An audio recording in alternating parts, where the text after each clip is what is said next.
OFW ka ba? Or kumikita ng 100,000 pesos pataas? Pero gusto mo magnegosyo ng paupahan kahit maliit lang ang kapital? What if I tell you this can be your lifetime business, lifetime investment, and lifetime ownership? Pero ang tanong, paano ka magsisimula? Kailangan ba milyon agad? Apartment agad? Simple lang. Ang sikreto sa kumikitang rental business ay location. Near universities, near malls, and near train stations. Kasi dito, tuloy-tuloy ang demand. If you're starting, consider Hawthorne Heights.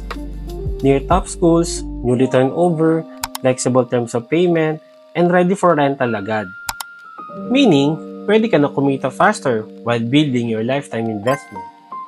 As an investor, ang target ko dito ay ang mga parents na may anak na nag-aaral sa Ateneo at Miriam because they're willing to pay for safety and convenience. So instead na maghanap sila, unit mo ang pipiliin nila.